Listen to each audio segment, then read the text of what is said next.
Even just a few years ago, smart homes were not a thing. Or they were, but you had to be a total nerd or super rich to have one. Now everything is different. If you have an Amazon Echo, you have the beginning of a smart home. If you have any appliance you can turn on or off from your phone, you have part of a smart home. It turns out that smart homes are really easy to start building nowadays, and you can do some pretty cool things with them, like control your lights, your heating, your TV. You're often more limited by what would be dumb and excessive than what you actually want to do. So how do you get started? We're going to go to my apartment, and I'm going to show you what you can do for under $200 to make your home a little bit smarter. Alright, so the first place to start is a voice assistant. All of these can be kind of creepy, but once you start to get used to them, they actually turn into a fun and pretty convenient way to control your stuff. I tried the Google Home Mini. It's $49, but they're on sale all the time, so don't pay that much. Obviously, you can use this to look stuff up or play music or podcasts, but I mostly use mine to turn my lights and air conditioner on and off. I could just use a button or do it in my phone. It's actually a lot more convenient a lot of times, especially if I'm on my way out the door or going to bed. Now, we're going to get into those smart lights and how I turned a dumb air conditioner into a smart one. But before I do that, I want to talk about how all these devices are talking to each other, because there's a lot going on and it can get pretty confusing. You're probably familiar with Bluetooth and Wi-Fi. Bluetooth is great for things like fitness trackers, headphones, mice and keyboards, and Wi-Fi is great for, well, bringing internet to your laptop, smartphone, smart TV, and so on. But they're using different gadgets for a reason. They're designed to do different things. Bluetooth is pretty slow at transferring data, and it can't travel very far. But it doesn't use a ton of power.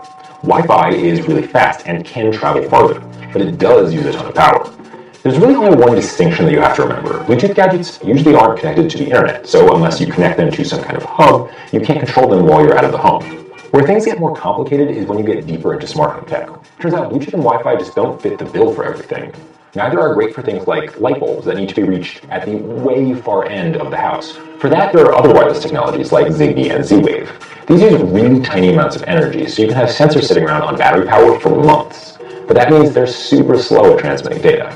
They're also built to travel much farther because the messages can jump around. So one light bulb can transmit an off command to the next one, and so on. What this means is that if you're buying something, you'll have to make sure it actually works with your stuff. One of the things that you're going to need a hub for is smart lights. I think the best smart lights are from Philips Hue, and you'll want to start with their starter kit because it comes with that hub, which is going to hook up to your router so that everything can talk together. The starter kit costs $64. It comes with a bunch of bulbs, and while Philips has a bunch of color-changing stuff too, don't worry about that. It's just more than you need. Smart lights are great for just a bunch of little conveniences. You can have them automatically turn on when you come home or when the sun goes down. I bet you have at least one speaker in your house that isn't smart, or could be smart. For $35, you can plug a Chromecast audio into it and make it able to do a lot more. So I have this two-speaker system here. It's old, it's from 2004 or something, but if I hook the Chromecast audio up via plugging into the aux port, I can now control it from my phone or do this. I can say, hey Google, play Childish Gambino on those speakers.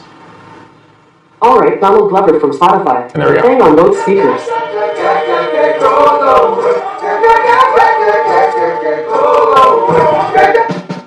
Alright, so the last thing is a smart plug. It's basically just an individual outlet that you can plug something into and then turn on and off. I got TP-Link's Kasa. You can get a 2-pack of them for $45. So these things are really cool because they're all at once really versatile, but also really limited because they literally just turn things on and off.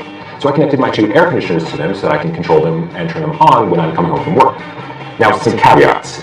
They are literally just killing power to these things and turning them back on. They can't control anything at all. So my air conditioner, it turns out, will automatically resume its prior state when it turns back on. So because of that, this works out really well because I can just flip it on and it's going to start making things cool again. You can use this for things like fans and lamps too that are just going to automatically resume their same state. So that's it. That's just about $200. But there's a lot more you can do with the stuff you already have if you want to get a little bit more complicated. Using apps on your phone, you can hook things together to do even more. There's a service called IFTTT, if this then that, that's really good for this. So for instance, I set up a rule saying that if it's over 80 degrees in Brooklyn, my air conditioner will automatically turn on. And you can do that for all kinds of stuff, with your lights, with your speakers. Now, I really think that the best way to get into your smart home is to do it piece by piece like this. Buy one thing, see how it works for you, and then get whatever else makes sense next. Now, I went with the Google Home Mini, but it might make more sense for you to go with Alexa, or if you use tons of Apple devices to go with the HomeKit system. Just start with whatever works for you, and then add on bit by bit, and before you know it, you're going to have a much smarter home. Hey, thanks for watching. If you like what we're doing, you might like what our friends at LifeNog are doing. They make a bunch of animations explaining stuff like who's winning the global tech race.